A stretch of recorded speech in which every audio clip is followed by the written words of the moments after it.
I lived a crazy life. My neighborhood is an Italian neighborhood. The projects are across the street. Me and my boys, we seen it all. Guys get shot, stabbed, drug deals gone bad. The Twin Towers fall down. You're a guy who has a head on his shoulder. Oh, thank you, brother. And I'm not really around those type of people, to be honest. I was gambling since I'm 16 years old. I lost everything I had. I know what it's like to look at the ceiling for 8 hours and questioning your life. And that's why I always say that this food stuff definitely saved my life. When I was filming, I was like, this is fucking cool. This is fun. My fucking page grew after the third Cheap Eats, like 50,000 followers it grew. So I'm like, wait, this is fucking like my way out of that life I was living in my 20s. I quit my job. One of the scariest things I ever did. What gave you the confidence to do that? I hated my job so much. I mean, Yo, today on Creators Lunch, we're chopping it up with Marco Lombardi, aka Marco's World NYC, who's known for showcasing the best cheap eats in New York City. After breaking bread with the brother, I've learned Marco's life is far more intriguing than his content suggests. Growing up in the LES, surrounded by fascinating characters that actual movies were made out of. We caught up over steak and rice from El Sabroso to delve deeper into his story and his transition to full-time content creation. Alright, let's peep the details, y'all.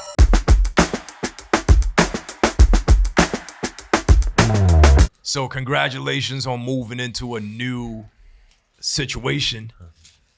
You finally got out of the Lower East and you moved to the Upper East. I'm moving on up, man. Like the song said, I really am. I'm like, what? Did they make that song after me? Like, what the It's crazy. Can I curse on here, by the way, course. too? All right. Do whatever. There we go. Hey, so for people that don't know, who are you? My name's Marco Lombardi. I'm a New York City food content creator, highlighting small businesses. I have a series called 4 Spots, $20 Cheap Eat series that I think that kind of started my food content career, honestly. Marco, do you mind if we put the water down? Oh, I'm so sorry. Yeah. Nah, you good, man. I can't block your beautiful face. I can't do that. Nah, Essentia hasn't paid us yet. So, What's that? but yeah, so yeah, man. I mean, we know your content very well, and you actually recently collaborated with our colleague Rob Martinez. I love Rob. Yeah, we had a fun day filming, and I'll be honest, it was a gloomy day, and we made the best out of it. It was fun. A lot of fun we had. Ate delicious food. It was fun filming with someone else that's not just me, because I feel like I'm always filming just by myself. Yeah. So it was cool to actually connect with someone else that's like that I respect and stuff like that. And just, we had a good time, man. We had good food, good laughs. The owner was really cool, and it was fun. So a lot of people know you for food. They know you for cheap eats. But I know you as a thoroughbred, Lower East Side, Italian-American, big Yankees fan, and you had a whole career before you became a full-time content creator. Yeah. So just a little bit about my background. I'm born and raised, like you said, in the Lower East Side. I've been working blue collar my entire life since I'm 15 years old. I worked in Williamsburg before it was gentrified, when we had to run from people chasing us in the street, trying to jump us. It was a nighttime operation. What were you doing? It was called Joe Lee, and it was my friend's dad's business. He had a warehouse out there, and we can eat now. Yeah. By the way, what are we eating today? What did you? This is El Sombroso. So it's a Latin restaurant, hole in the wall spot. It's inside like it's a freight entranceway, and all the way in the back is a little small-owned business, and they're selling, I would say, Latin food. I think they go like it's Ecuadorian. I think they're Ecuadorian, but it's regular Latin food. But the steak is fucking phenomenal. Yeah. And I think this is a new way of. I think this might be a Colombian style. This type. Not too sure, but it's really good, and the family's awesome. I told Brian, you guys have to film there one day, man. Let's do it. No, it's funny because this particular eatery, for those of y'all listening right now and watching this, is actually on the same block as our WeWork. So we picked up. I actually personally picked up from this spot a handful of times. Yeah. So when you told us like, yo, we gotta hit this, I was like, yo, that's perfect. Yeah. And it's funny, And you guys, it's funny because I feel like we know, like, we hit up the, like, not the same exact restaurants, but like we're on the same, like, almost like path in a sense. Like, we're supporting the mom and pop shops. Obviously, it's presented in different styles and ways, but it's cool that like with the you've been here, so it's cool. Like, because I know I talked to a lot of people like, what the are you going up? Place in a freight entrance. Wait, what? I mean, no, the food's really good. You know what I mean? But it's especially around this area at this price point to try to get like South American, Latin American food. Yeah, man. I mean, there isn't that many options. And you know what it is? Like, also about the cheap eats, like, New York City is so expensive. It's super expensive. And growing up, I was dead broke. My parents are just regular people who like live, they work for a living. So I never had a lot growing up. So I always loved going to these types of restaurants. Maybe not the ones that are in the freight entrance way, but in Chinatown, I mean, Chinatown, the prices are literally for the people in Chinatown, I always say, because a lot of people in Chinatown, not everybody's rich. Right. You know what I mean? So these types of spots, aside from the price point, I just respect what goes into the business. You know what I mean? 100%. Because owning one restaurant for a small and pop, you guys know how it is. It's fucking tough for them, man. Yeah. You know what I mean? So you were talking about doing a nighttime shift in Williamsburg. Yes. Let's talk about that. Jolie is called, and it was Jolie. Jolie. So there would be a truck that comes in, and me and my neighborhood friends, we would have to unload it, and we would have to put it to where all the trucks were, and it was perfume and cologne. But this was in 2000, and like, I was in 8th grade or 9th grade, going into high school, and I only worked on Fridays and Saturdays. But I would ask my mom, like, Ma, like, I just want to work. I remember calling her up. I'm like, yo, I got the opportunity to work with John. I'm like, yo, can I work? And she'd just be like, no, you got to go to school, Marco. I'm like, all right, but I want to make money. But then she said Friday and Saturdays you can go with them. Because I was only 15 at the time. So she was like, Friday and Saturdays you can go. And, you know, and that's it. So I started doing that. And then when I was 18, thank you. Of course. When I was 18, I worked for the New York Post. I wasn't no fucking writer, though. I'll tell you that. But I was working in the mailroom. So I was putting JCPenney catalogs into a machine for maybe 8 hours with me and my entire neighborhood. So my neighborhood, I live in Knickerbocker. It's in Lower East Side. Across the street from where I live, the New York Post used to be there back in the day. They moved to the Bronx. So in my neighborhood, like the whole neighborhood worked in the New York Post. So whenever I had to work, and this is from 18 to 21, because I got fired. I was in handcuffs and everything. I got in trouble because I wasn't even working. I got into a fight because I was supposed to pick up my check, and the guy who was a security guard was being just a flat out asshole to me. Like, I'm talking about like some crazy shit. So I got fired from there. And then at 21 to 24, I worked for a plumbing company, and I was a backflow inspector. What does that mean? So a backflow basically is a device that the city has to go through. It's basically city water. They don't want no water going back into the city, if that makes sense. Right. You know, I don't really know what the hell it really is anymore. I'm gonna keep it real. I had a guy who did mostly all the work for me, so I was just chilling. But and then I did that for, I said, about 3 years, and then I worked for DOT for the next 8 up until last year. So when I worked DOT, it's Department of Transportation. Shout out to DOT workers, by the way. I fucking love those guys. I still go to the holiday parties. I see them all the time still. So I was doing street maintenance, doing potholes all in Manhattan. We were the Manhattan crew. There was only one Manhattan crew in the entire Manhattan doing the work. I was one of those guys. So There's only one crew? there's only one crew How in big is Manhattan. the crew? The big, they'll divide them. There's 2 crews. They'll divide them. There's like 8 people total. Wow. So In it's the whole entire 4 Manhattan. 4 people in each crew. Yes. Maybe 5, but that's still nothing. Wow. Doing the whole entire Manhattan. So we would do like 20 jobs a day sometimes. Wow. Yo, that's a little OD, man. Like, where my taxes going? That's what I'm They should saying, be bro. hiring Yeah. more That's DOT what pothole crews. bro. That's what I'm saying. It was a rough job, honestly, and I loved it in the beginning because I was like, I have nothing to offer to anybody in this world. I'll be honest. I was like, and again, I had a bad gambling issue, really bad. But at the time, I thought it was normal, to be honest with you. How bad was the gambling issue? I was gambling since I'm 16 years old. I used to run poker games in my neighborhood on the tables there. That the benches. I'll show you guys pictures and stuff like that, so you guys get a better knowledge. I used to run like poker games. I used to gamble all day, all night. And yeah, it was. I lived a fucking crazy life, honestly, and I didn't realize until really, to be honest, so me and you talked about it actually. Down in Little Italy, I remember I was telling you like my whole story or whatever. Just bad gambling issue from 16, literally to like I'm 32 now, to like once I first started doing this, and I still had a couple mishaps when I first started doing this all. Yeah, like, I mean, Like when you were crazy, saying like gambling, like as in like how much were you gambling? So it started at 16 years old, playing Texas Hold'em, doing games and stuff like that. I used to go with my friends. All my friends are older than me. So my neighborhood is an Italian neighborhood, mixed with Chinese people. The projects are across the street. My grandmother grew up in the projects. My uncle still lives there.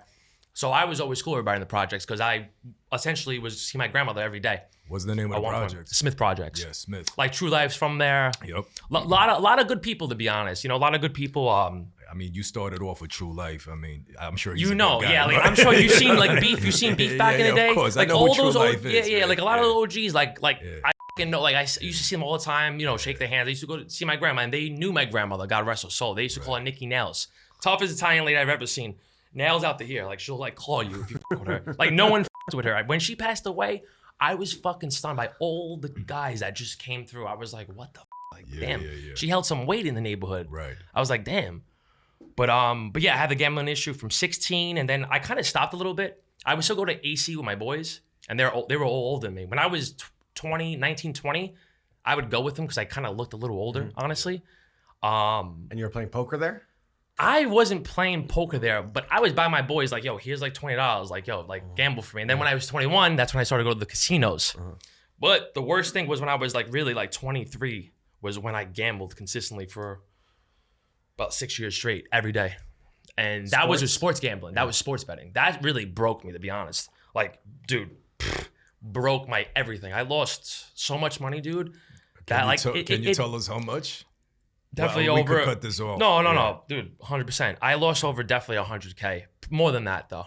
Like if I can't go into my accounts anymore because I had to freeze them all for life. Some I froze for like 5 years. But yeah, if I see that fucking number, it's gonna fucking piss me off still. Because you know, like I worked hard my entire life and I lost everything, bro. And that's no bullshit. Nobody knew what I was going through. I was dating a girl at the time. I was living with her. She had no idea. I would go to Jersey with my cousin Jack. And he didn't know how bad the gambling was. So he worked with me in DOT. And he lived in the same building at me for a little bit. And I would take the PATH train, the World Trade Center stop, and I would go to Jersey to place a bet every day after work. Every day after work. So like at a number spot? What do you mean? You were placing a bet at like a number spot? Oh no, I was going to Jersey to place a bet because it was illegal in New York. Illegal in New York. Yeah, right, it was illegal. Jersey is, it's legal there. Yeah, so I was able to gamble and everything. So it ruined so many relationships with the girlfriend I was with, even though I fucking hated her. Yeah. And just my family, my friends, I was very isolated from everybody from gambling. And I didn't realize until like I stopped. I was like, wow, I ruined like my whole 20s. Like it was fucking ruined my 20s. And that's why I always say that this food stuff definitely saved my life. Because when you're gambling, bro, your brain is not thinking like a normal person. You're not thinking like your next meeting, who you're gonna meet up with. You're thinking about that next fucking bet you're gonna place. And that's all I had in my fucking head every day. And I didn't realize how bad it was until I stopped. Until I realized I lost everything I had. Like what were like some of the intricacies of your bets? Like was it like, yo, I don't know, like who were you batting on basketball games, baseball games? I thought I was like a handicapper at one point. I'm like, I'm winning some money. And then all of a sudden it just fucking, dude, I'm talking about like, I was getting so crazy that I would bet a baseball game once. All right, baseball game. I forgot the game. It was a Cubs game though. The Cubs were up like 11-4 in the ninth inning and it was minus 1,000. So it's $1,000 to win $100. In my head, I'm like, oh, I'll use this $100. I'll pay off the bill real quick. My phone bill, it's $150.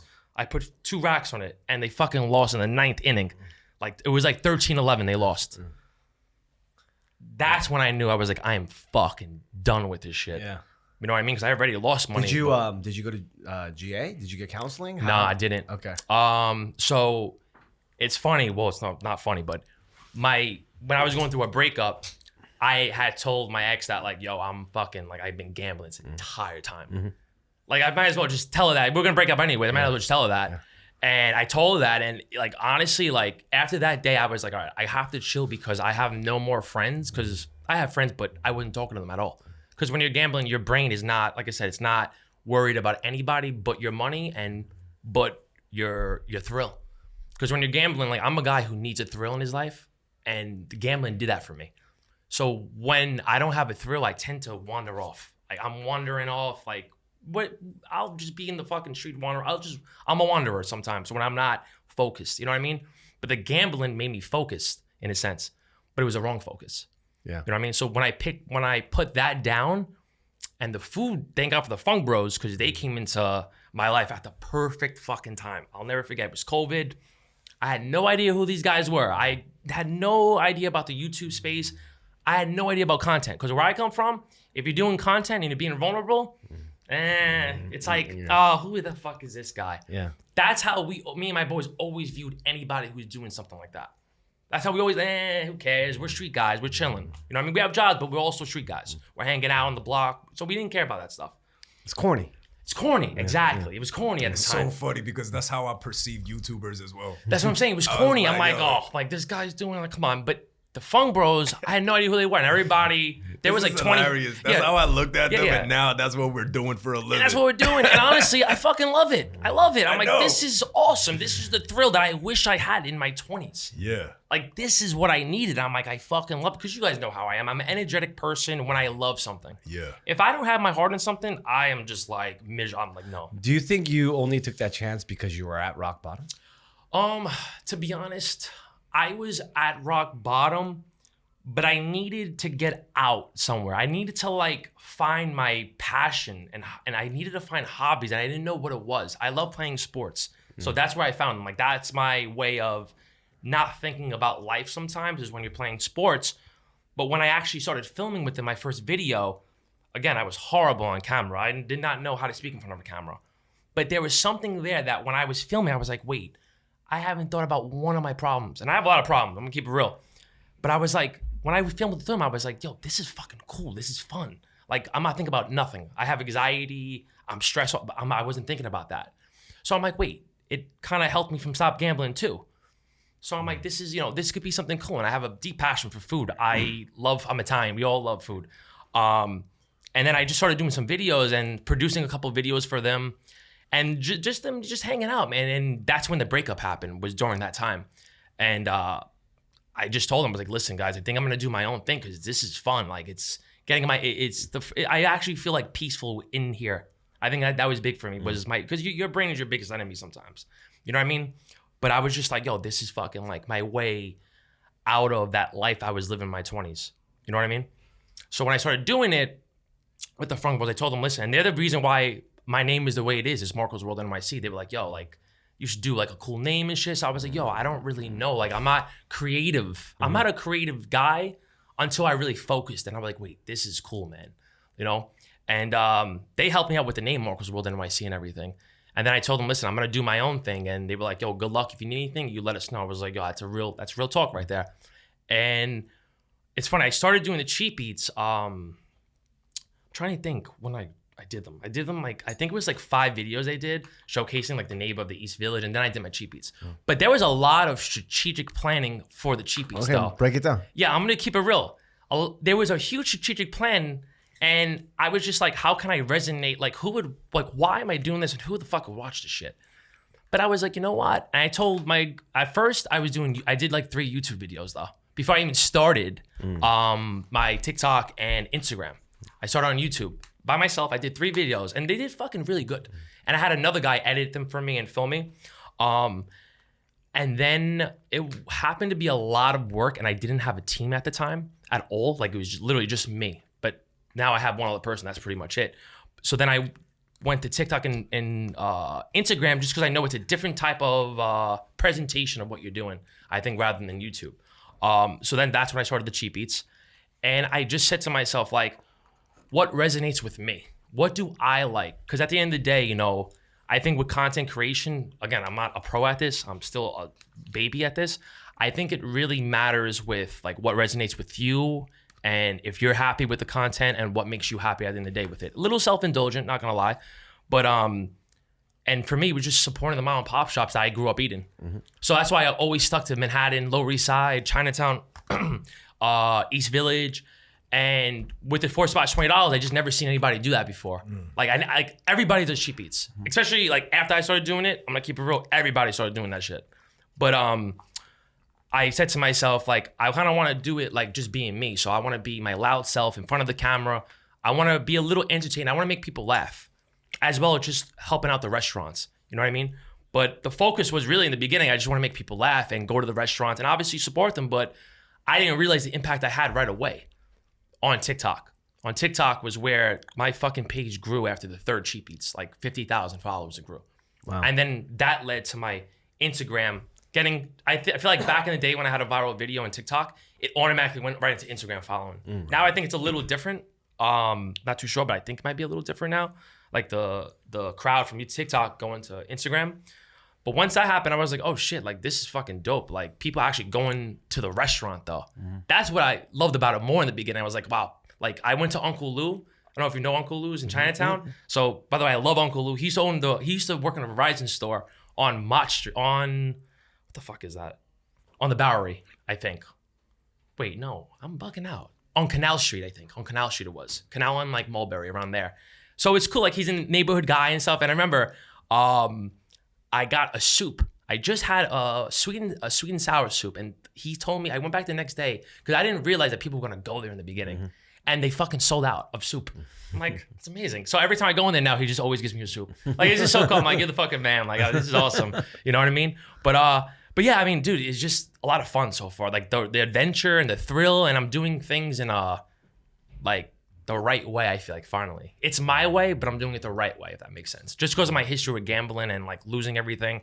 Dude, like at one point I was so depressed, dude. I didn't realize it until I actually literally had to reflect on it. Because I think when you're in the moment doing things, and I never had like guidance that much in my life, to keep it real. Especially growing up where I grew up, dude, me and my boys, we seen it all. Like I'm talking about, we seen everything you can think of. We fucking were there. We seen it all. Guys get shot, stabbed, drug deals gone bad. We seen the Twin Towers fall down. We seen everything, me and my boys. And that's why I think like I am the way I am, to be honest with you. Is just living the Lower East Side and just, you know, just experiencing life there as a young kid to now, to be honest with you. Until I left, like last week. That's crazy. I feel like when did we grab dinner together? Last year, I think it was early fall. We caught up early fall. It was the Korean restaurant. Yeah, went to. I remember the restaurant. Yeah. But we had our first catch up at a dim sum joint. Yes, Dim Sum Palace. Dim Sum Palace. Which I wish I brought you to another spot, because I didn't realize the Dim Sum Palace, there's like a lot of them in the city. Yeah. I was like, I'm taking JK to a spot that's low key in my neighborhood. No one's been there. And then it's like, there's like 17 of them. I looked, I was like, are you fucking kidding me? Yeah. No. It was hype though. It was good. We went to a Mets game together. Yeah. No, it was a lot of fun. We were in the suite with Spike Lee. Yeah, dude. No, dude. It was dope, bro. It was dope. I appreciate that, by the way. Seriously, man.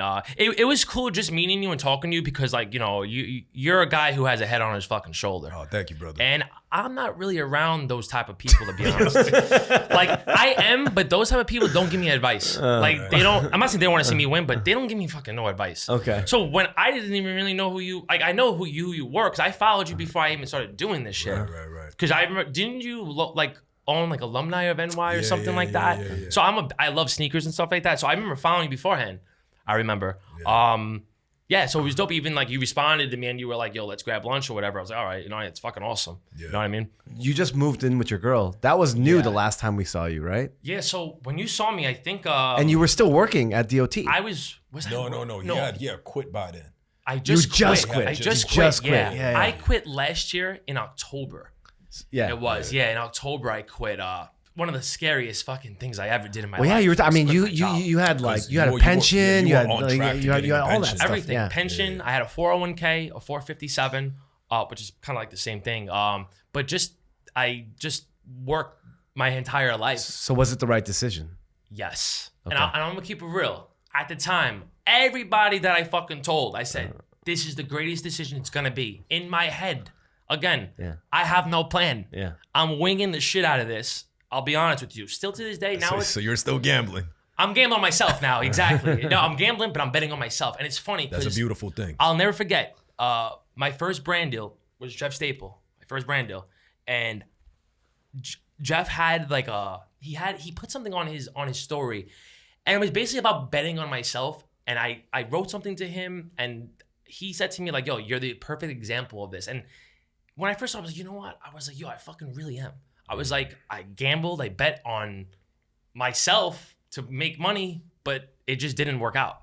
But now I'm betting on myself to win, and I'm going to do nothing but win if I just have my mind in the right place. Yeah. And I think focus is the main fucking thing with anything you do in life, and passion. 100%. You know So what I mean? let's just circle back real quick. So I'm all over the place. Nah, you good, bro. This is amazing as always. first of all, getting a job, a city job, that in itself is not an easy entry, right? And then, but you had that for close to 8 years. Can I actually tell you real quick though about that? So funny story. This is the second. Like I have to write a book about my life eventually, like when I'm an old man, if I live that old. So I got DOT through a guy named Sal Jenkins.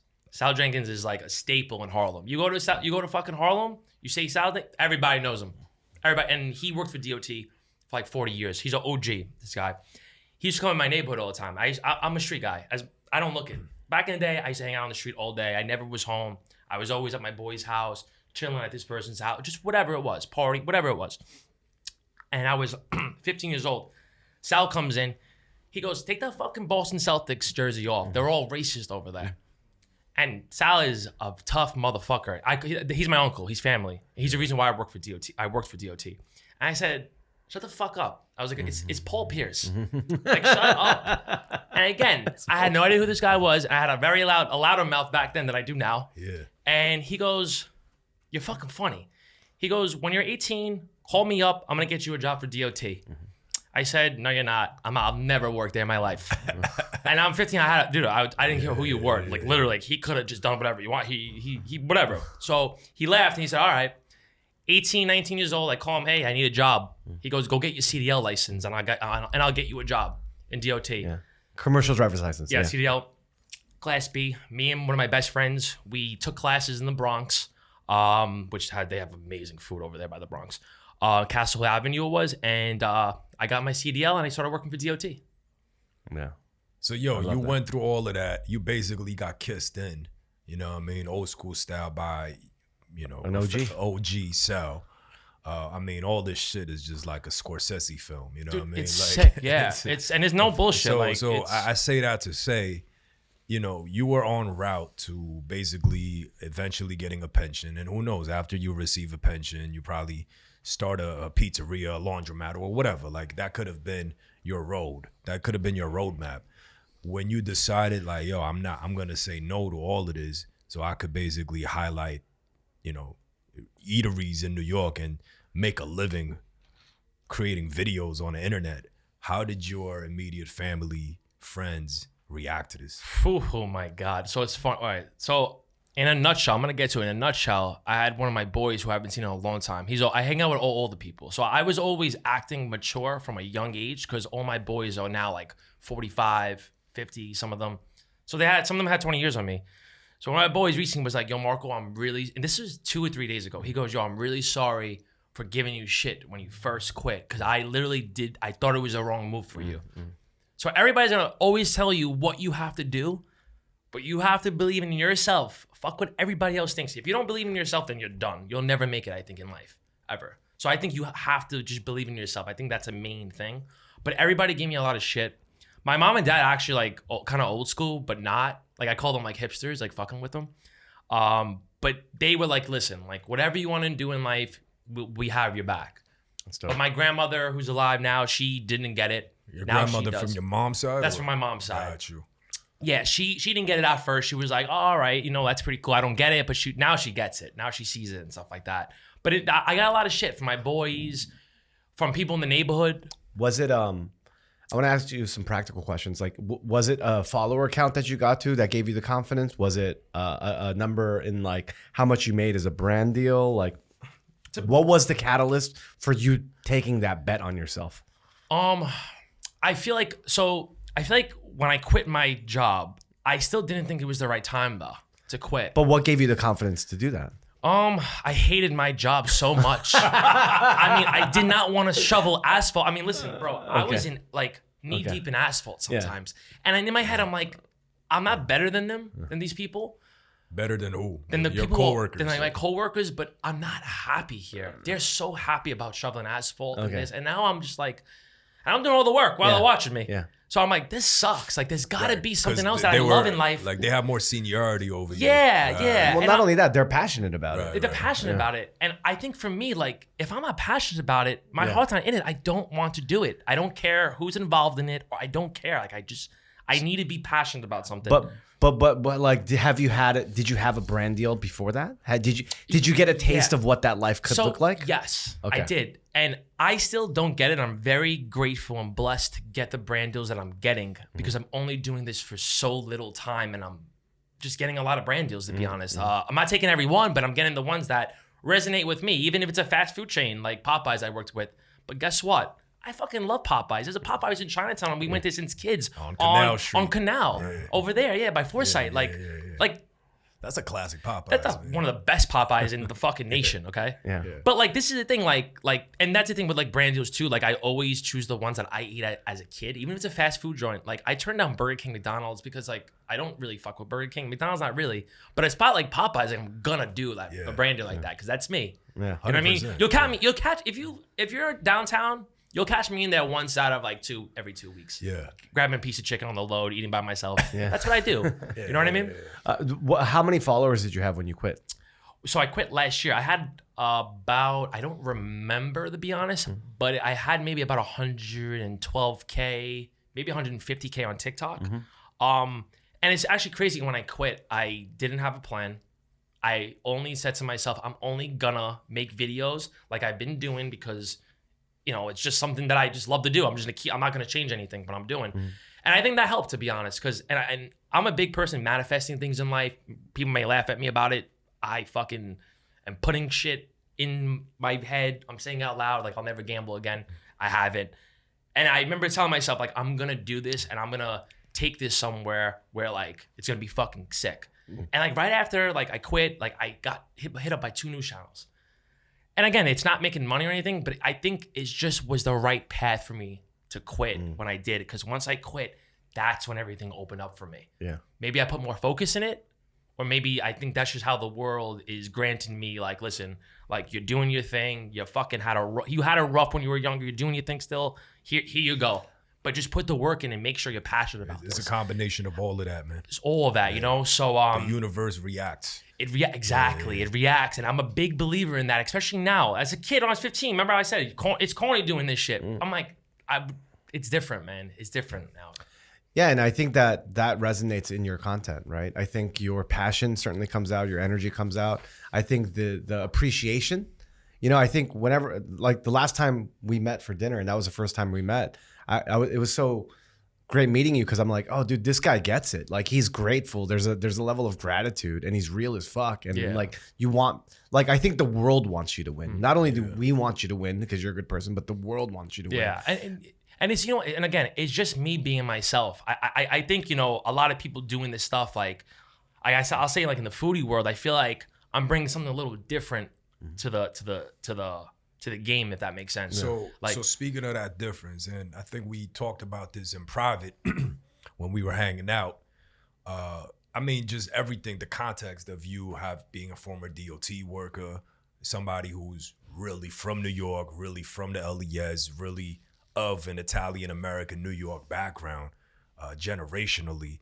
How much of this story are you telling to the audience? Like right now, and this is just my guess, 9 out of 10 times when a person recognizes you on the street for your content, they know you as the cheap eats guy, right? So like how many of those people, like how are you doing anything actively to start sharing any of this other parts of yourself? So this is the thing, like I'll be honest with you. I want to do it so bad. I'm so open and vulnerable because, maybe I can help someone out along the way. Maybe if it's just one person I can help out, I'll be honest, I'll be happy with that. If they have a gambling issue, talk to me. I know what it's like to look at the fucking ceiling for 8 hours and questioning your life. You're like, damn, like what the fuck did I just do? Like, that's what I want to do eventually and stuff. But right now, like, I'll keep it real. Like, it's just me doing everything. I have my cousin Lou with me, but like and he is a huge in this too. Yeah. He's the guy that when I'm having in a rut, yo, Lou, we got to talk. I'm not really feeling myself because, dude, we're all human beings. We're going to have our ups and downs in life. But so he's like my right-hand man. He helps me out a lot. But at the end of the day, with the content stuff, it's just me. I'm editing all my stuff. So sometimes I can get a creative block. And that's sometimes where that creative block may block my personal stuff. That's what I want to change. I know it's not going to change overnight, but I definitely want more people to know my story. Just because in the street, yo, what's up, man? Like, what's good with you? Like, where you from? Like, I get that all the time. And I'm very personable too. Whenever someone stops in the street, I always talk to everybody because if it wasn't for them, I wouldn't even be here sitting with you guys or anything. So I appreciate them even just like stopping me in the street because all I'm doing is eating fucking food and just like literally just talking, you know? Yeah, I think you know, when we met last year, I was like, yeah, you have such a dynamic story. You're already dynamic on camera for the stuff that people know you for. But when we found out that you're a native New York, like you're really about that life, right? You grew up here, your family, working like blue collar working class, like you're real. And that's when we were like, oh, how come you don't put any of that stuff out, right? Exactly. Yeah. And I guess the answer still is like, you still don't, but it will in time, right? I guess my other question is like, yeah, I'm surprised that you're still doing it all yourself. You had Lou back then too, but like you're still doing all your deals yourself. So it's so funny, bro. Like everything is going on this phone, on my email, and I'm broken all the deals, bro. I don't have a huge education. You're doing great. Really, yeah, it's insane. I'm like, I don't get it still, but you know what? Like, so I'm saying, like, I feel like if I was to really take this super, I don't want to say serious, yeah, if I was to take this super serious, getting the manager, getting the agent, doing this, I don't know. I feel like it's just so organic and it's just so like, again, I probably do need a manager and an agent, though I'm gonna keep it real because I don't want to go through that creative block. But I think it's just so rewarding for me because I worked my entire life for somebody else. I got paid fucking pennies. I was undervalued even in the blue collar scene. So now when I'm doing these brand deals, and even my girlfriend's like, yo, get a manager. You gotta help yourself out. And I guess I have OCD because I want to be on top of everything that I'm doing. Like, I don't want anybody doing my deal for me. I want to do it. Maybe it's an ego thing, but sometimes I just like to talk to these people because a lot of the time, I'll be honest, like I'll be on the phone with these people, like maybe just bullshitting with them or whatever. So it's fun, but it's a lot of work and I'm broken every deal. How I'm getting them, thank you God. But I'm just still shocked. They're all inbound, right? I would, 100%. Oh yeah, everything inbound, meaning they're hitting me up. Yeah, right? they're hitting you up. Oh my God, it's insane how that is. Yeah. And I've been only doing this for 2 years. So I'm like, yo, like, why? I always question myself though. I'm going to keep it real. I'm always like, why me? Yeah. You know, but I guess people, maybe they're seeing that I'm really authentic and what I'm trying to do. Definitely. I think that's what it is to keep it real. I'm starting to really think like, yo, maybe it's so simple with this content creation. Just be yourself. So how do you decide who you say yes to and who you say no to? So like before I was saying like, so it has to resonate with me. A lot of the brand, like I did do a couple brand deals. Like I did Red Baron's Pizza. That was like one that just, again, it wasn't a lot of money, just to fuck around with, just to see how these brands operate and deal. Cause it was one of my first ones and I'm just kind of scoping out the scene, how to work with a brand. I think there's a huge benefit to you doing everything yourself, from editing to negotiating your own deals. And the biggest benefit is that when you do have a team, you can sniff out bullshit because you've done it all before. Exactly. So if someone says you can't do that, you're like, what do you mean you can't do that? I used to do that. So there's a level of expertise and vertical integration where you understand every facet of your business. I think that's the biggest benefit. Now, I think the biggest disadvantage is that you need outside sources and more fluency as to like, okay, I say yes to this deal. Is it too small? Is it too big? Is it like what's going on, right? So and not only that, there's scale, right? Even just we were just on Wax talking about this. Even if you set up a fake email, like, you know, Joe Smith, and Joe Smith was the person negotiating for you on behalf of Marco's World, it would be different. Just because there's a proxy. No, right? You're right. And it's funny. I actually did that once before. I actually did say, hey, welcome to Marco's World NYC team. How can we help you? Meanwhile, I'm like scratching my balls, like literally like on my bed, like, oh, this is going to be cool. Like for me, it's like, again, it's like a thrill for me, like doing this. It's like, I think I just think of it in a different aspect more than anything because I find it fun. Yeah. I find it like I was never my own boss my entire life. Even when I try to be telling people what to do in DOT, they tell me to go fuck myself. Yeah. So I never got a chance to be my own boss. And now I'm starting to sniff that a little bit. I'm like, yo, this is so rewarding at the end of the day. Yeah. Right. You know what I mean? But yeah. I mean, it's been a fun ride, and I think I'm just getting started, to be honest. I'm still getting started. This trial and tribulation. You know, I still don't know what I'm doing. I'll be honest. But what I always say to myself is, as long as the restaurant owners like the work, that's what I care about the most. Because I always talk to the owners, and a lot of the spots I always go back to. I don't put it on camera though, to be honest. I'll just go, just say what's up. Just check in. And to keep it real, I'll smoke a joint with a lot of the owners. Funny, a lot of the owners that I do film with, Rob knows, because I did do with Rob too, actually, when he was when we filmed together. I love getting the story of the owner after I eat and after the camera's done and it's off and we're just smoking, me and the owner, and we're just talking. Yeah. I think those are the best conversations. Yeah. I don't know why. Maybe they're just off guard, and maybe I am too. We're just literally like we're talking now. That's one of my favorite things doing. I'm not gonna lie. Right. Is after I film, if the owner obviously has time, which most of them do at the end, like when we're done filming, and just smoking a joint, just chilling and talking about life, about your restaurant. I should get that on camera more, but at the same time, with smoking weed, I don't think I could do that on camera. But you know, can now. I It's probably legal. can. It's legal. Yeah. Technically, it is. But that it's I don't know. It's just so much fun for me. So all this stuff. so I mean, there's one part of you that is very much like, I'm just doing this and we'll see where it goes. But I also know there's a very strategic side of you. When you launched and you said you were very strategic in doing that. So I guess like, what's next for you? What do you want to do? I want to just support New York City the best way I can, like I've been doing. I want to travel more. Aside from food, I want to do a little more lifestyle stuff. And just dip my toes in things that I am happy doing. Yeah. You know what I mean? Like at the end of the day, like we all have our happiness. Everybody's different. Like my happiness is sports without gambling. No gambling. I love sports still. I can still watch it. Fashion, I love. You know what I mean? And just just supporting. Like I literally have a deep passion for food. Like I eat everything. I got a question for you. If a gambling platform hits you up and asks you for a brand, like offers you a brand deal, they did. I turned it down. Oh, I didn't even answer back. I fucking swiped left and deleted it. Okay. And they wanted me to sign it. It was an NDA type of thing. So it was probably gonna be a lot of money. Yeah. Once they said the gambling, it was 2 emails. It was 2 of them. Right. I just delete them right away. I'm not gonna sell myself out for something that I had a deep-rooted issue that I take very serious, but I'm very open to talk about. And you know what? I knew it was gonna happen because I seen a couple other people get those those deals around social media, the gambling stuff, and I just know myself. I have morals, and I'm just not gonna ever go back to that life ever again. Because to be honest, when you're in that gambling aspect of life, it's like doing drugs. Like I don't know if you know any addicts or anything, but it's legit being an addict. But you're high still. Like when I was gambling, I was high, but I didn't do any drugs.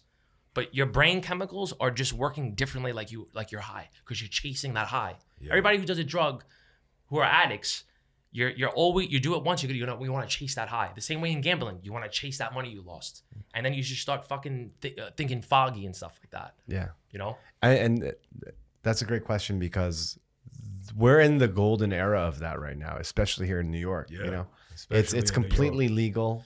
I mean, you literally see the record number. There's never going to be more. There has never been more money bet on the Super Bowl than this year.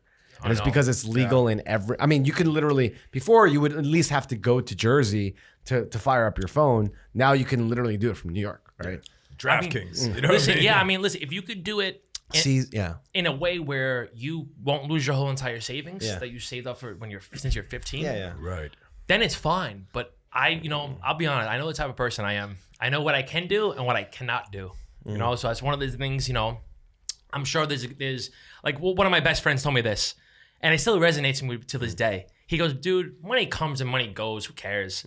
And, it's such a general statement, but like whenever I think about even deals like that, like money comes, money goes, aside from me having the issue, like that's my mindset. Like I'm sure there's gonna be another deal down the line. Cause at the end of the day, I do have to worry about money. I don't have much of it. So I'm always, and now I have a nice apartment. So now I really took a L. So I'm paying more money. So, now the money situation is getting more in my head. Like, you know what? Like I'm good right now, but like with this business, you never know. Yeah. You just don't know. And that's why I say, and I mean it, I am winging this shit. Like when we do our 4 spots, $20 cheap eat series, me and Lou, like real talk, up until maybe 2 months ago, we literally just go into the neighborhood. And I like going into neighborhoods in the cheap eats that remind me of Knickerbocker, where I'm from. That remind me of the Lower East Side, where I'm from. So like when we go into these neighborhoods, we're literally like we're just it's like an adventure. We're just walking around the neighborhood, meeting people, whether it's on camera or off camera. And I'm always trying to go to the spots that are a staple within the community. Like I went to Jamaica, Queens. Now, like my type of content isn't like really like I would say trendy or viral all the time. Maybe in the beginning it was more because no one's seen the cheap eats like that. Kind of in your face. I mean, usually there's like a white girl doing it or whatever. Like, hey, this is for like it's a little different. Like I'm portraying it in a different sense. Where I'm going to the pizzeria that might not be the best, but guess what? If you live there, you'll know the spot because when they couldn't afford anything, it was that pizzeria that they went to, and that's where they held it down, like Margarita Pizza in Jamaica. You know, like if you go to the Coliseum, there's a Jamaican flavors for the beef patties. Like I like going to spot, and I don't say it enough on my channel about the 4 spots, $20. Cheap eats that like I'm trying to make it to where like it's more the people than me. In that stuff, because a lot of my content could be like self-indulgent, where I'm literally just like free. I'm just talking sometimes about far on camera. It's just how I am that day. To be honest, if I'm in a bad mood, you'll fucking see it probably on the. It's just how I am. You know what I mean? But yeah, man, it's a fun ride so far. Honestly. So, having said all that, how is there anything that we could do to be helpful? Because you said that you're winging this, and you have a lot more overhead now. You have a nicer apartment. You need to take care of yourself. You need to take care of your partner. How can we be helpful? I mean, is there anything you want to ask us? I mean, off the top, I definitely need to get an editor for sure. That's probably like my biggest thing, because finding a good editor is the hardest thing I think in life in this food content creation space. I think just finding a team and stuff like that. But like off the rip, like I don't think I would love for you guys to help me if you guys obviously like that's like the thing I need is like an editor. This is us. Like, that's what I'm saying. We're talking openly. I need like an editor. Like that's the one thing I would say is holding me back the most, because I have ADD and I cannot fucking edit a video for 3 hours. A 3-hour video of like a minute video takes me 6 hours. I do it in increments, 3 hours each, because I can't just be on my phone like that for that long. But that's probably the one thing I'm really struggling with is like just building the team, to be honest with you. How do you know that the editor is the first person you need in the team? Because all my time is going to editing. When I could be doing other things, like maybe going back to what I said in the beginning about strategically kind of doing things. It's hard for me to do that now because I'm doing so much on that, and then I have to answer the emails, and that takes me a long time. How are you dividing your time right now? So if it's a pie, 100%, right? What percentage is it? 50% editing, 20% shooting, 30% business emails? Like what? I would say you almost like hit that on the spot. I would say like it's like 60% editing, and then I'd say the rest is like 20% filming, and then 10% emails. Back and forth like that. That's probably how you hit on the fucking spot, honestly. So, have you ever tried to work with an editor in the past? Recently, I did. Yeah. How did that go? It went decent. She's really good at what she does. I just moved in, so I'll be honest, like life fucking happens obviously with all this, so I haven't really got back to her yet with everything. She's based out in LA. Yeah. So, but this is the thing about me is that I like to be hands-on. Yeah. And I have to learn how to chill out. Like, you know what? She could do it. But at the same time, like I want it the way I want it. Like I want like my certain videos, like I don't know, like I just edit my own stuff. Without me knowing anything about this person who edited your video, and this person could be the best editor and what you're looking for. Everything that you just said though, it's a contradiction. Because you say you want to be hands-on and you have somebody in a different coast in a different time zone. That's if I was in your position, like that would be a red flag immediately. If I was to do it in LA, like they have like an LA editor. I think your chances of success using an editor and having an editor be a part of the team that you're building would be to have the editor be here. Present. And you're right. Yeah. And this is the thing that I wanted to do, because I want to sit down with a person and be like, hey, this is how I would love it. It's hard over text. You know what I mean? And she's fucking crushed the United States. It's and tough. Also, like it's the tough. cultural nuances is different. It's exactly. Like, you know, and there's even stuff like that she didn't even know, like that, like we were eating and stuff. Yeah, like that. and So on top of that, tough. like and it's not her you fault, end up using more time providing notes than actually getting the edit done. Exactly. Yeah. And that's a problem that I'm going through right now. I just I want to get the help, but at the same time I want to do it myself. So I'm going through a little stage. Have you ever thought about putting out a video asking?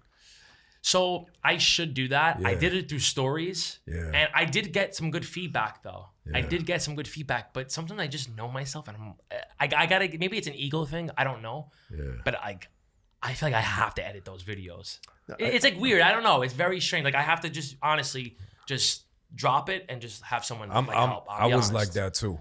You know. How was like that for you? Like when you didn't have the editors and stuff? It took a transition period, and it took trust. I mean, it took time to build that trust, because like we're in a occupation where we have to constantly put ourselves out there, and how we look on camera, how we sound on camera, how we present ourselves. This is something that as humans we're going to be constantly cognizant about, right? And you know, right now we have people that are not. I haven't edited a Righteous Eats video in a long time. It initially was Rob, and then now we have additional editors that are editing the videos that reports to Rob. So get to the point for me to have just trust in them to take care of how my image and likeness is presented in the world to the world. It's a building process, but if you don't go through that initial hurdle, it might take you a month, it might take you 3 months, it might even take you 6 months. But going through that process have made this so much more seamless now that we could invest time into creating another vertical, which is Creators Lunch, right? That we are able to go and have conversations with brands where we could get these bigger brand deals, which we invest back into the editors that we work with, and you know, the team that we have right here. You know what I mean? So you kind of have to delegate and let go. How do you feel now that you just have like those guys handling it? Like, do you go to sleep like, I'm like, all right, good. Like I got my videos edited up. Like we're ready to rock this week. Like is that how you feel now that you got everything like, organized? Because you guys are very organized and what you do, you know? Listen, my whole life in the yearbook, when you turn to the last page, who was the messiest? It was me. So I definitely have to get better organizing everything, because at the end of the day, like this is a brand and stuff like that. I still don't look at it that way for myself. I should, but I don't look at it that way. Well, so I think it's just an evolution, right? So you like having all that control right now because you always work for somebody else. You like being a boss, right? Right? You like being a boss, 100%. right? But the real boss is figuring out how to make other bosses so you don't have to do anything. That's true boss level. Like most people, especially when you're starting out, you try to protect and have control over all these different aspects of the business. But if you're a true boss, truly confident, true, like if you're a true coach, I'll use a sports analogy. The best coaches can make other coaches. They're not hoarding game plans. Like you're right. You have to be able to like go look at coaching trees. Go look at how many people come from the Bill Belichick coaching tree, which is actually the Bill Parcells coaching tree, which is actually the, you know what I'm saying? So like that's what it is, right? Like a real boss, a real boss, and that's how you could tell a real boss makes more bosses. They make more. That's a good way of putting it. Honestly, that does. The other thing that should give you perspective is, if you want to go fast, go alone. If you want to go far, go together. That's really what it comes down to, right? That's the thing. Like I want to, and exactly. And this isn't like a race. It's like a marathon. It's not a race. You know what I mean? Well, no. You said, look at what I've done really in only 2 years. There's one way of looking at that and being like, holy, you crushed it. But then there's another way of looking at that and being like, well, that's like, dude, we haven't done shit yet. Yeah, you know of course, exactly. Like we basically just starting off like on this journey and stuff like that. And like that's where I still find myself, to be honest. And like that's another reason. Like I feel like I'm still starting off and I'm still learning how to do so many other things. Also, along with the edits and stuff like that. You know what I mean? It's also like what you want to do. Exactly. Yeah. This is the thing. Like what I want to do is I want to live a long life. That's the first fucking thing before the content. Live obviously. a long life doing what though? Doing things I love, and it's food. Like I it's just the part of my life that makes me truly happy, and honestly, just showcasing it to other people that are inspired to do what I'm doing now. Because I get stuff in the street, and like this is when I'm like, oh, this shit is powerful. Social media. It's like more than food. Like I have to find the DM so I could show you guys, but it happened twice to me. Maybe it's the fucking same person. I don't know. And I was with Lou at this time, and they go to me, yo, like, thank you so much for putting us on. Me and my wife are not getting a divorce because we watch your videos, and now we can go to those spots now together, and it gives us some type of happiness to go. And I'm like, I'm like, what the fuck? Yeah. Now, when I heard that, I teared up a little bit. Not gonna lie to you, I fucking teared up because I'm like, this is crazy shit. Like, this is a little more than food, and I'm like, I didn't think it would ever come to that in such little time. And it happened again to me when I was at this El Cantito rooftop up in the West Side. It might have been the same people. I actually questioned it. Like, maybe that was the same person who DM'd me because they said the same thing. I was like, wow, this is so dope. So like, my mindset changed after that happened because now I'm like, nah. Like, now I want to do it even more. Like, I just want to travel. Like, maybe one day get a show, even though a show now in today's world may not be as critical as social media. I don't know how that is, to be honest. What are your thoughts on that? It's not. So what would you say, like, basically like TikTok and Reels are like the new TV? I think that the theater, right, or radio, is the radio like the radio is not going to go away, but is the radio growing or has it plateaued? I think it plateaued. Exactly, right? Sure. Do people will always go to Broadway. It's not going to go away. But is it this growth thing that like every city needs to have La Playhouse and all of that? No, right? So I think TV is just going to be that. I think movies is just going to be that.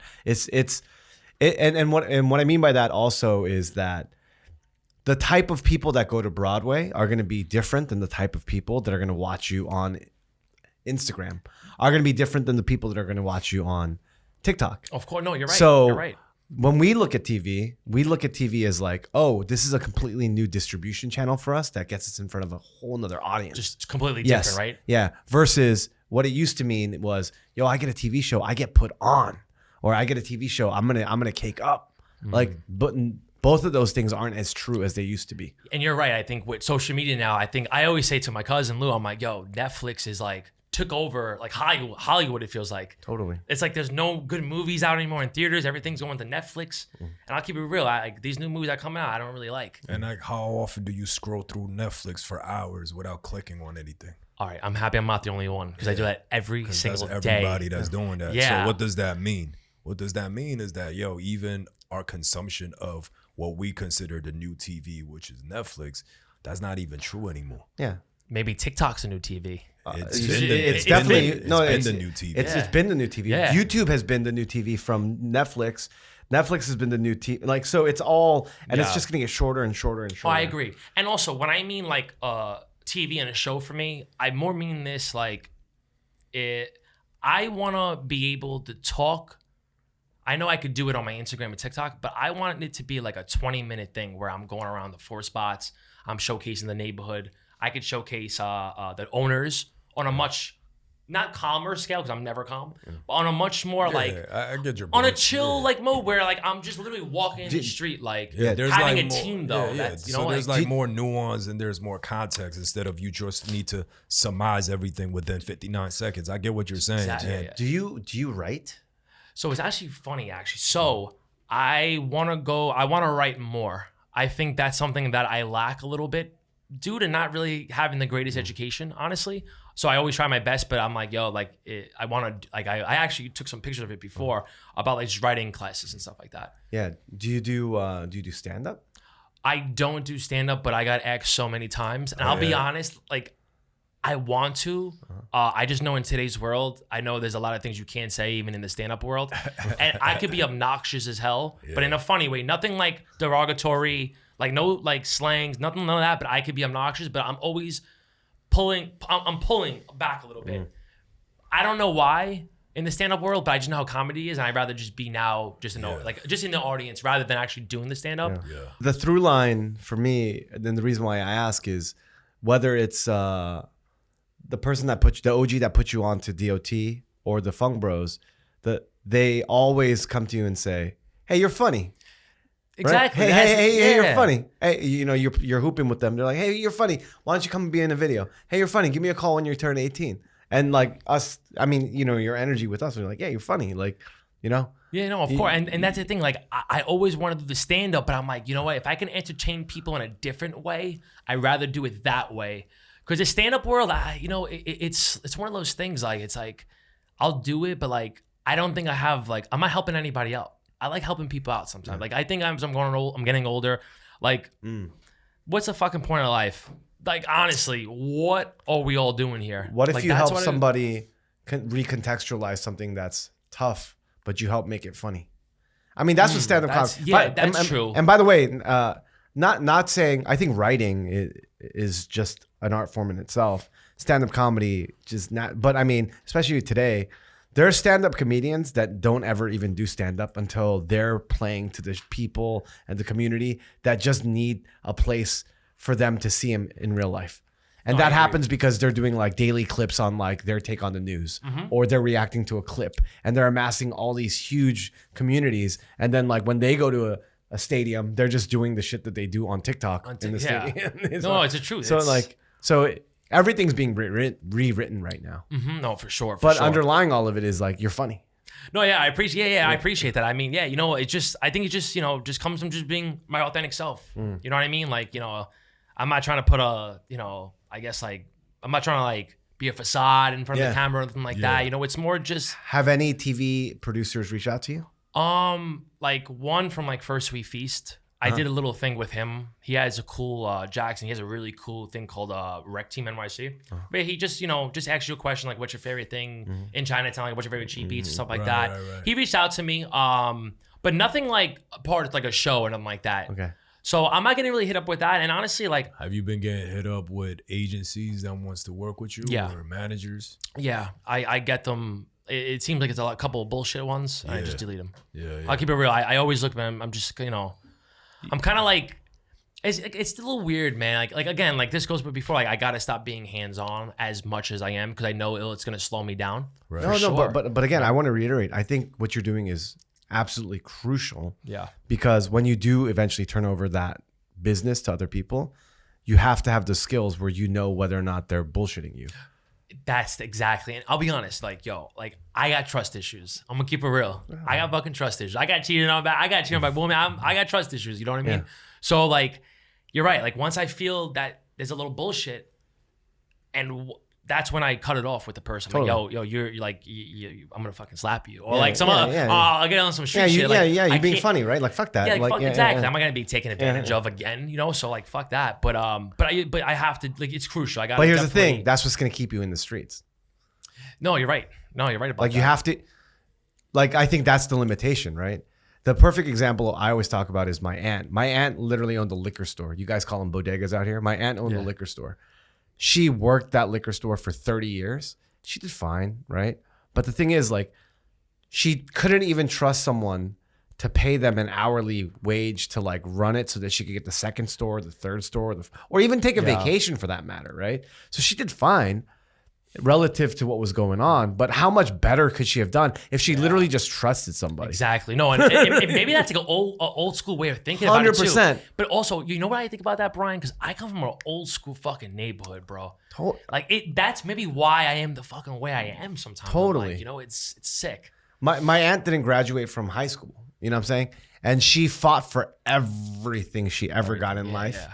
And yeah, I mean, there's a lot to unpack there, right? Yeah, I mean, it's a lot to unpack, a lot to unlearn, a lot of the traits that you have to relearn. And but yeah, the only way, because again, but I think it depends on what you eventually want to do. Totally. Yeah, for sure. If you see this as, yo, I want to create a Marco's World as a business where there's like multiple verticals where, you know, I'm gonna have my cousin Lou start doing cheap beats, and basically have like my the main show is gonna be me, but then I'm gonna have different people in the neighborhood that's gonna start making appearances. Kind of like what you guys have. And like, then right? and then like let's say I create a separate vertical where it's just me hanging out with my grandma, because he had this ideal of taking his grandma to Cat's Deli. She's like a third generation Italian American from the neighborhood. Yeah. And like, yo, that might be a whole different vertical where you just lean into that, and then you want to. Maybe you start a separate channel where you just have like hot takes about sports, like New York sports teams, you know, because I know you're a big baseball fan. Yeah. So like, but the only way for you to do that is for you to start delegating. And again, you would need to build a team, and there's going to be a process of you building that team, to build that trust, building that system. The system, exactly. And that's what, you know what's funny? I always say to Lou, I'm like, yo, me and you are like the chat. We're like the one-man show. We're just fucking doing it. But like, you're right though. Like to grow, you gotta have a team. But maybe you don't even want that. But maybe you don't want to grow. But We have a friend who's an influencer. He had the opportunity to do all of that, manage people, make movies, documentaries, all that stuff. He's just like, I don't want to do any of that. You know what I want to do? I want to make YouTube videos. Okay. That's it. That's it. I mean, you know what? Listen, if it's his happiness, it's. And he's like, that gets me to the places I want to go.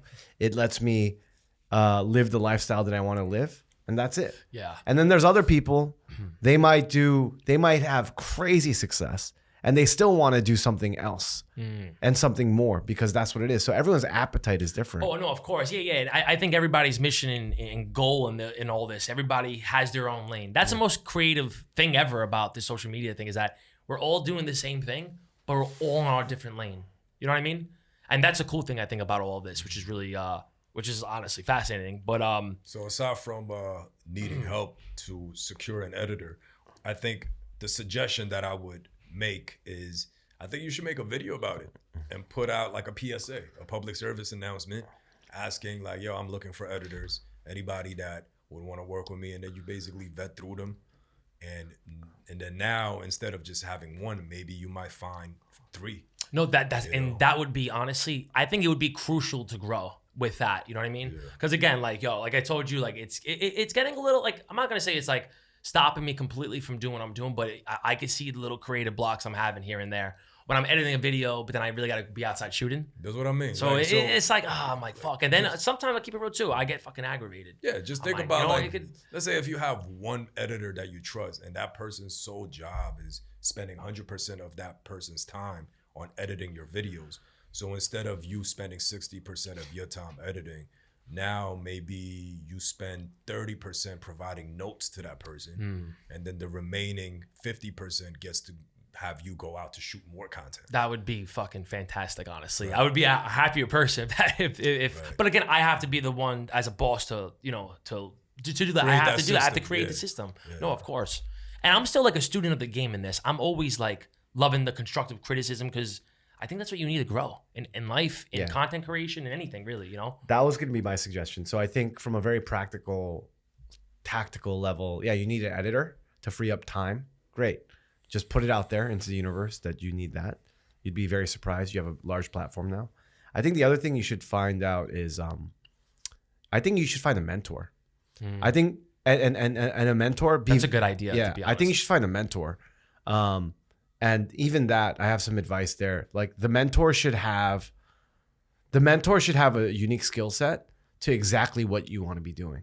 Like, don't just go to an OG business dude. Don't go to go to someone that is doing or has done exactly what you want to be doing in 5 years. Oh shit. Okay. I never looked at it like that way, but that's actually don't go to a real estate business person and ask them like, hey, I'm thinking about how to program my next show. Don't even go to a TV studio executive and ask them what if that's what the thing you're trying to do, right? So go to the mentor with the very specific skill set that they have that you want. That's interesting. That's very interesting because I feel like they would really we would fuck shit up. Honestly, realistically, in a good way. And then just be very, very, very directed with how and what you're going to do with their time. Yeah. So it's going to that person saying, hey, you've done 5 deals of this size in this industry. I want to do one of those deals. I would love to ask you to be my mentor. What that means is, could you spare 1 hour with me every month, 1 hour with me every quarter? It'll be a way of being accountable. I promise to do X, Y, and Z. And if you come at people like that, you'll be surprised. They'll give you your time. No, 100%. No, it's the truth. It's the truth. And I feel like I always think about getting someone, I'm not a mentor, but that's amazing. That's very good advice. I just want someone who's just obsessed with this as I am. Yeah. And I think that's hard to find. But I think you could definitely find it though. We're in New York City. You can find a lot of hungry. And then the contrast is you don't want to go to someone and say, yo, I like what you're doing. Let's link. Yeah. You have to have context of what behind, like what. Yeah, that's the worst. Yeah. No, I hear you with that. It's like, the fuck does it mean to link? Exactly. What are you linking about? Exactly. It's like, what the fuck? Yeah, it's like, why do we need a link? Yeah. No, I hear you with that. Yeah.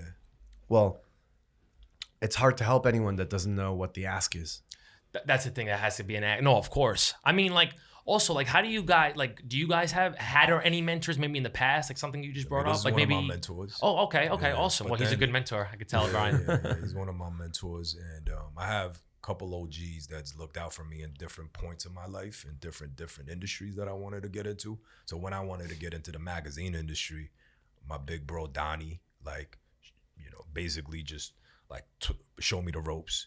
When I wanted to own my own small business, like a sneaker store, my business partner Gene, who was my mentor, like teaching me the ropes. And now that I'm in the creator space, like I linked with Brian.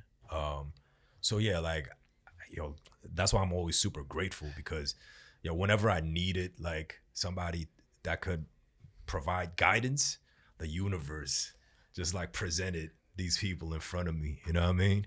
And again, like, and I'm very grateful for that. And I know like not everybody in the world gets to have this type of opportunity and access, but yeah, like if food content creation is what you want to eventually scale, yeah, like That's 100% what I want, honestly. Who Yeah, you follow and just look and like, this is somebody. I mean, I'll be honest. You're one of the people that I look up to too. Right, like, no, right. like real talk. Like I do. I look up to you. Like just from the conversation we had when we first met, I was like, yo, this dude Jake, he's like different. I'm like, damn, like, he's like a because growing up, I didn't have a mentor. Yeah. I didn't have anybody being like, yo, you got to do things this way. You do it this way more. I didn't have.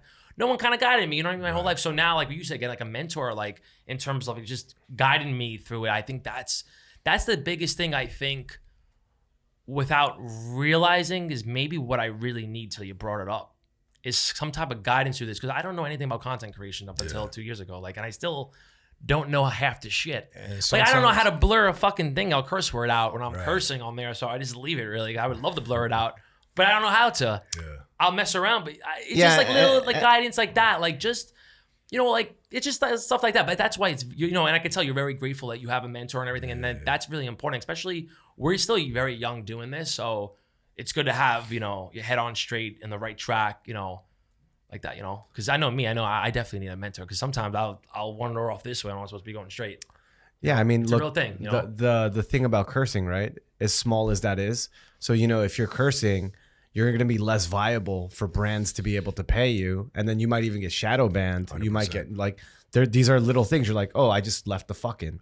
Yeah, no, and you know what? You're right, because I always think about that. Because when I'm editing, I'm just literally getting it. I'm throwing it on my thing. I'm just like, all right, fuck it. We're going to keep that in. And I'm just like editing. But you're right, because when I first started, I was a little more obnoxious with the cursing. But now I feel like, because when I'm filming, it's more so just mad raw. And I'm like, it's fucking crazy good. Yeah. So I feel like with cursing, you definitely have to chill out with that with the brands. But I think sometimes if it's in context, like Totally. Oh yeah. I'm not saying know? don't curse. I'm saying, I mean, we're cursing on the show. But, I dropped so many yeah. F-bombs. My grandmother's gonna wash and she's like, "What are you doing?" I think my point is, all of this stuff is about time, and you'd be so surprised that many people who have made mistakes, who have done the thing that you want to be doing, they're generous with their time if they see that you're serious about your time and their time. That's really what it comes down to. You gotta drop the mic now. Yeah. That was a mic drop moment right Yeah. there. No, it's the truth. No, you're right about that. You're definitely right about that. I think I'm starting off. I'm happy to be on the podcast with you guys too, because I'm gonna reflect now. I'm like, you know what? I gotta stop being stubborn, and I gotta get some guidance, a little help. I think you need to. By the way, that's a superpower, Marco. You have to be stubborn. You have to be a control freak. Like, at the end of the day, like, he hasn't done an edit in a while, but you know what? He can. Exactly. If he needs to, he can. No, the truth. Right? Like, Probably not as good, but I could do it. You could do it, and that's what matters exactly. Because I've done it. I did it myself. I have a question, a little off topic, but how do you guys balance your daily life from Monday through Friday when you're doing? Like, how do you balance everything? So we have a schedule. Monday is our meeting days. So we try to jam out all the meetings as possible, as many meetings as possible. Ever since we started this project, Creators Lunch, Thursday has been our recording day. Friday is our mandatory office day. So we have editors and other team members, because we don't have a designated office, and because we go out to shoot all the time, like, we don't have office hours. So Friday is, because as this is another reason why I said having a person in a different coast might not be the best idea, because even if you're working remotely, it's still very important to have that physical touch where you get to be in a room, share ideas, bounce ideas, and have like, because there's all these like nuances that you could read from the other person, right? So Friday is mandatory office day for everybody, and Tuesdays and Wednesdays are usually the days that we shoot. So Wednesday has been a lot of personal day, or for me at least, it has been like getting back to brands, you know, having conversations, making sure, like, it's basically is our sales day. Oh, wow, that's so cool you guys have. Okay. So yeah, Tuesday has been our Righteous Eats shoot days. So we have it allocated so that, you know, if somebody asks you like, yo, okay, can we chill on Monday? It's like, nah. It's like, yeah, we got to do it on Wednesday. Exactly. Yeah. A lot, you know, one thing I noticed with this is a lot of sacrifice. Because like for me, like, yo, like I don't get to see a lot of my friends anymore. Even my family sometimes. I know it sounds crazy. I mean, I'm only making content, but it's so time consuming. But that's good that you guys have that. You have everything organized. And that's, I think, key to building a successful business and having the team like we talked about, you know? So, you know, you gotta realize that the difference between good and great is like very small, right? Like you could be, and I love that you're a huge sports fan. So you could be you could be in the league as a backup quarterback, but the difference between you and like a GOAT, Tom Brady, Eli Manning, well, I'm just saying, right? Like you guys are still both going to be one of the top 30 best players in the world, right? But the difference between Tom Brady and like, you know, whoever else in terms of winning and result is huge. Huge. No, you're right. Huge. Right. But do you understand, like, that man got divorced. Talk about sacrifices. That guy got divorced. That guy played 20 years. That guy's obsessing over film. That guy's like, you know, so like, it shouldn't be a surprise to you that we think about where did people drop off in the video? What tags are we using? Everything is an obsession, right? No, and the difference, but but the difference in obsession is like, yo, are you know, you see it in athletes. They're the best example of this, right? Right now, a lot of what I hear from you is that like you're just amazingly talented. You're that kid that could get in the gym and just start dunking on people. You could throw the ball and everything's happening naturally for you. And guess what? You're so talented and so good that you'll be in the league.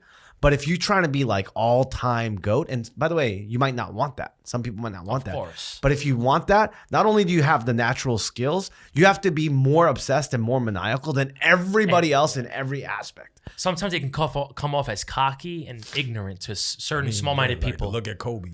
No, of course. This dude is a franchise player of one team all throughout his career. He was the first one at practice and the last one to leave.